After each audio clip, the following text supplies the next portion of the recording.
All right. Yo, what is up? You are watching Fourth Branch Presents. I am your host, Mogley. Over here to my left, we have our featured poet of the evening.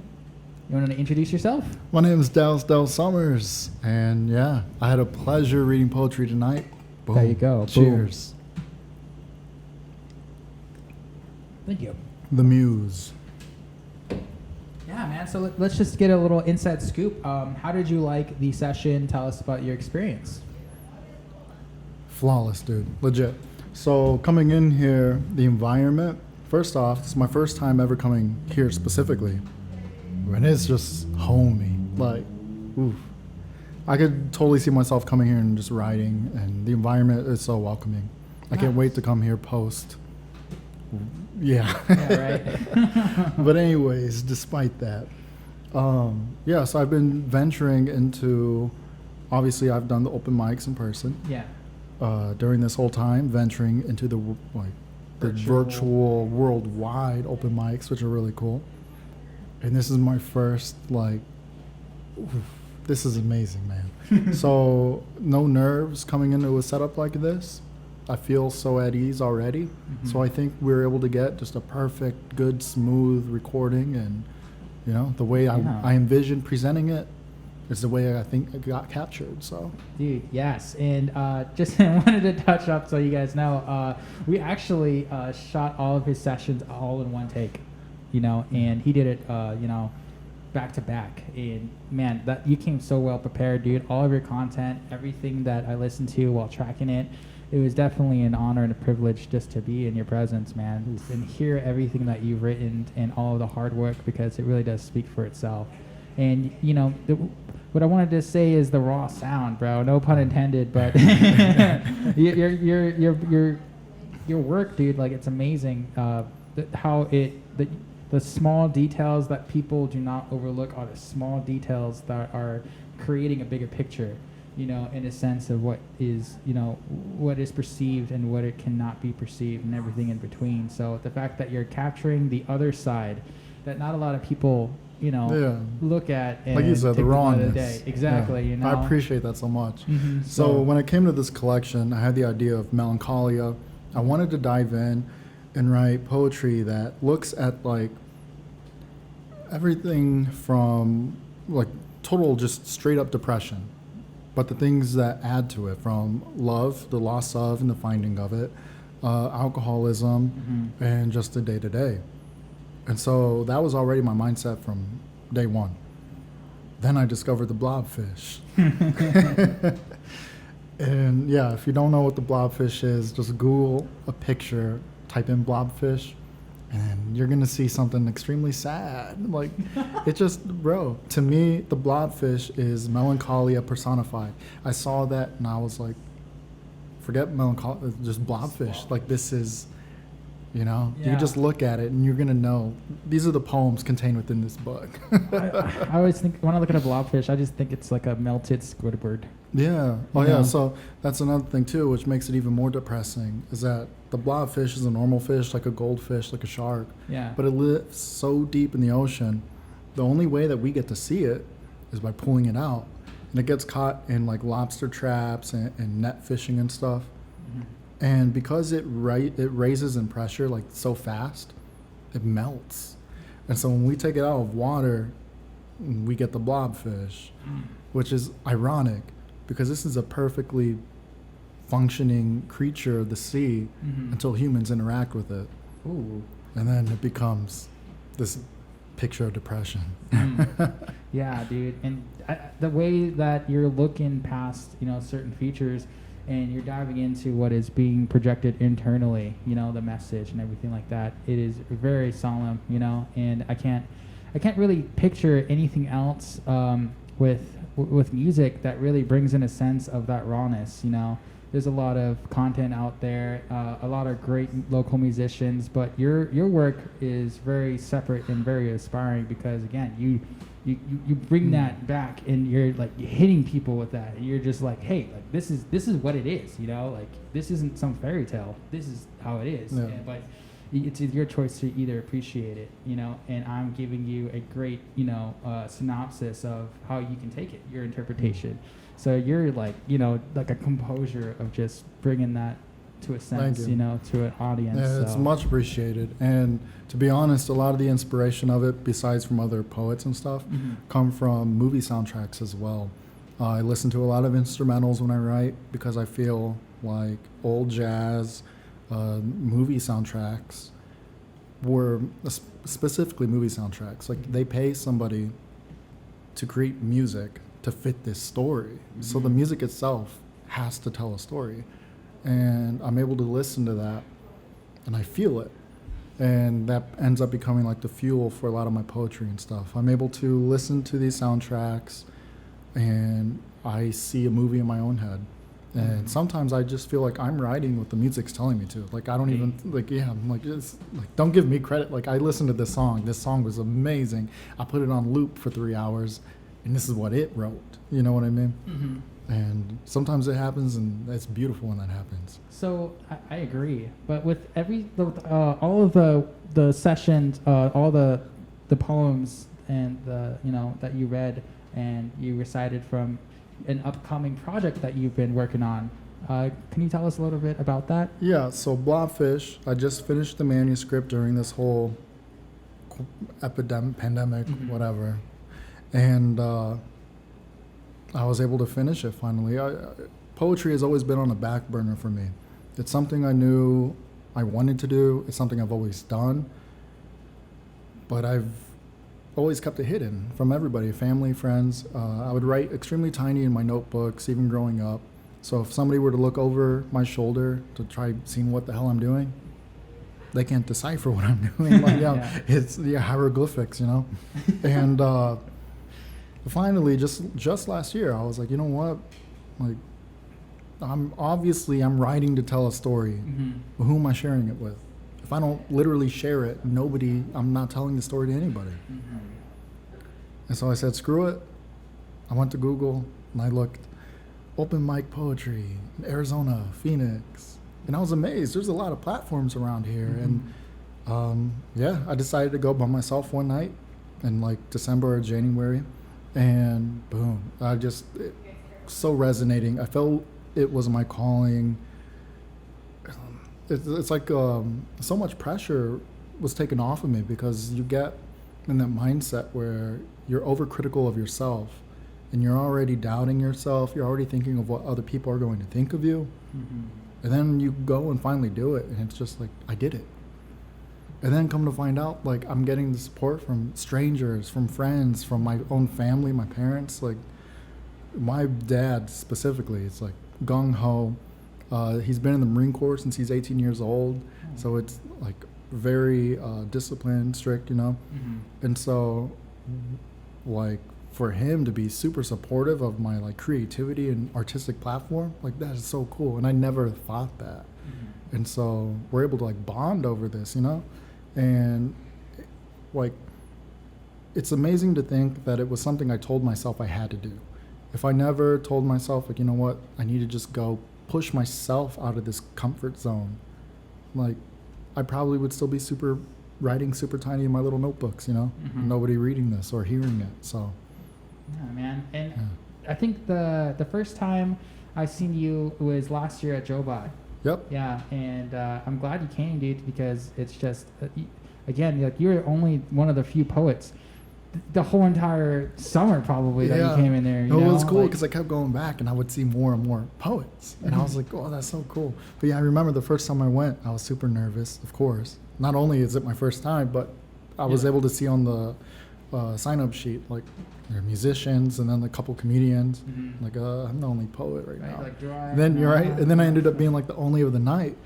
But, oh man, it was just such a rewarding experience, especially that platform because it combined all artistry, comedians, musicians, Yeah. And so it's a little bit of a different vibe when it's, for me at least, when it's like designated poetry open mic. Because then already you're kind of thinking, okay, there's going to be like, not a competition, but it's just like, okay, you feel that a little bit, Yeah.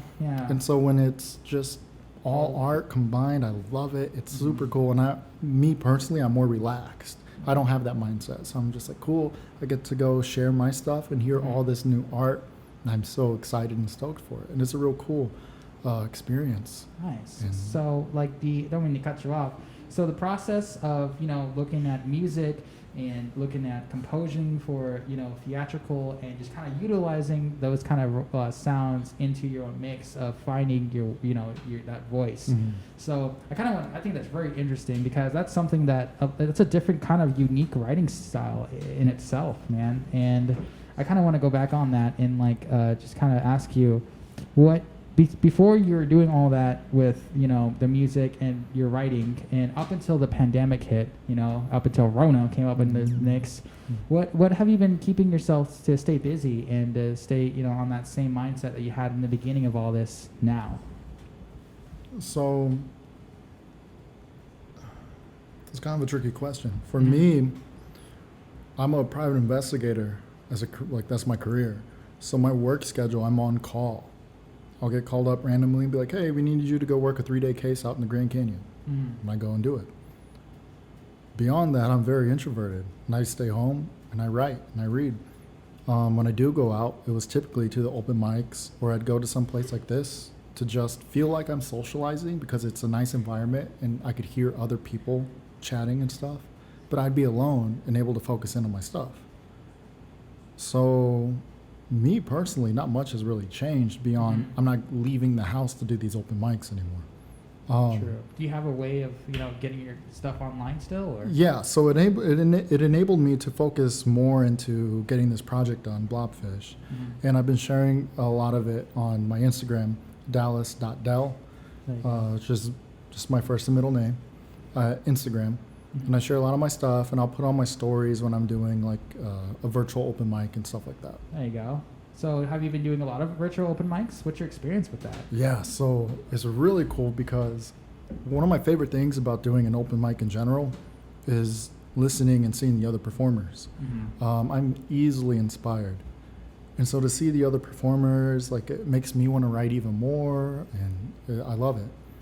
The virtual open mics have opened that audience up worldwide. So I can be reading with an open mic that's hosted out of New York, like the Tiny Cupboard, and we're getting audience members and readers from the Philippines, from London. It is amazing. South Africa even, and it's just so cool. And we're all able to collaborate and just share this open mic on a Zoom call, which is extremely cool because it's you get to see the audience essentially. You feel connected. I've done open mics where it's all live streamed, which is a bit different because it's just the performer and then the host, and it's split screened.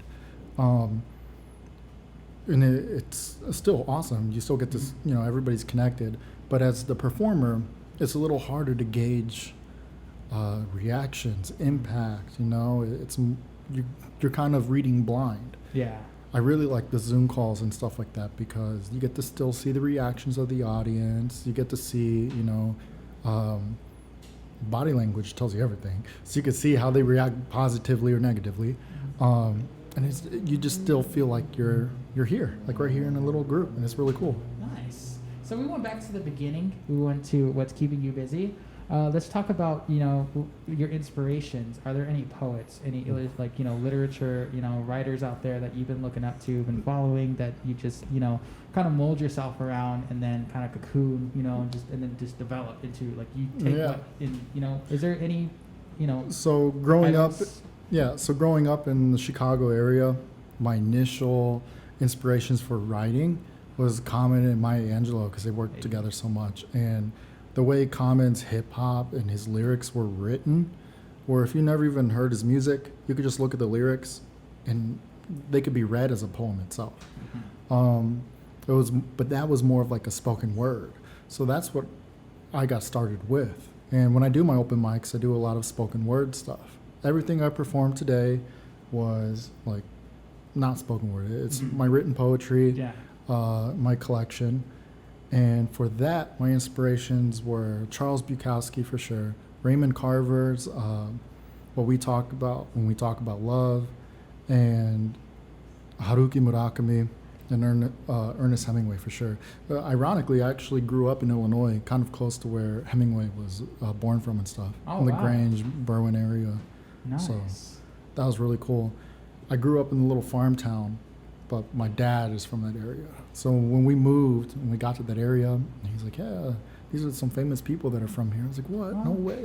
It's Old Man in the Sea. Yeah, so it was just cool. It was ironic to know, like here I am now, and to find out, like, well, you know, I was growing up over here, and that's like where these people grew up, and it's really cool. Nice. Well, thanks for sharing that, man. Because I've always just I like to ask the backstory, you know, and kind of get like the behind the scenes and like what your content. And I'm pretty sure once you listen back to the session, I'm pretty positive you'll hear those elements that you're describing. Yeah, probably especially Bukowski. Yeah. He was he had his muse. My favorite one is the Liquid Courage that you spoke, man, because it is just so uncensored and it gets to the, you know, downright like, hey, man, like this is, you know, like how many more pieces like do you have that are in the works that we can look out for in the future besides, you know? So the one poem I read, Manure, was actually, that's not in my collection. Hey. And after finishing it, Blobfish, I took a break, and then I can't remember the exact day, but out of nowhere, I think I was just driving around, going to Tucson or somewhere, and literally my windows were down. I got a whiff of shit, and it brought me back home. Like, it was a good scent. Like, it was nostalgic. I grew up in a little farm town, and I was brought back to my childhood and being, like, you know, innocent. There's no pressure on you and stuff. Mm-hmm. And so I was like, I'm gonna write a book about shit. And so that collection, the future collection, will be Manure. And it's just a bunch of poems about the shit of humans, of the world, of Earth, like literal shit. And then, of course, you know, the metaphorical shit, the bullshit, right. You know, and all of that. And how some of it's actually beautiful, because that was the ironic thing that got me thinking about it. It was like, you know what? I rolled the windows down. I smelled horse shit, the manure, and it made me feel like peace. Mm-hmm. I was back home. Literally, I just said, shit smells good. And so I was like, huh. And there's a lot to branch off of that. And that was an idea that just came up, and I wanted to stick with it. So I think your twist with, it's like using aroma with your eyes. No, yeah. You know, while reading it, and then you just put yourself in that, you know, situation and that experience, and then, oh, shit. This is the shit. Yeah, the good shit. It is a good shit. But yeah, man, we're nearing the end of this, this interview podcast, and just want to give out a few shout outs. You know, thank you to Luana's Cafe for having us here, and it's been an awesome establishment. I love, you know, the whole comfortability that you added to this. I definitely agree with that. So thank you so much, Aaron, and the Luana family. And I just want to say thank you to all of our viewers as well. You know, if you guys enjoyed this whole entire session, the whole entire interviews, be sure to like, comment, and just leave a subscription and share, you know, because this is what it's all about. We're all centering local artists in our community. But however, with that being said, the limelight is on Dallas, bro. So let's go ahead and wrap this up, man. And I like to do this at every single end of the session, where I kind of like just ask you, for our viewers, for your fans, your past, your present, and your future fans that are going to come across this, what would you like to, you know, say to them? How would you like to end this session? Okay. Well, if you're an aspiring artist, whether it's from cooking, dancing, the written word, singing, you know, there's a lot of stuff involved in art. Mm-hmm. If you're an aspiring artist, I would say, as long as it's not a human being, find yourself a muse and abuse it. Hey. I gotta drink with you, bro. There you go. Boom. Boom. All right. Well, I think that concludes our session today and this evening. Thank you so much, Dallas. Thank you for having me, man. It's been a pleasure, man. So, is there any social media platform, any username, Facebook, Twitter, whatever? Where can we find your work? So yeah, I'm just most active on my Instagrams, where I share my upcoming work and my art and stuff. So that would be Dallas, .del, Dallas.del at, you know, Instagram. So that's where to keep updated with me. All right. Well, from here at Fourth Branch, from Mogley and from Dallas, thank you so much, you guys. Thank you. Oof. Woo. Oh, yeah. Let's finish this up, man. Oh, yeah.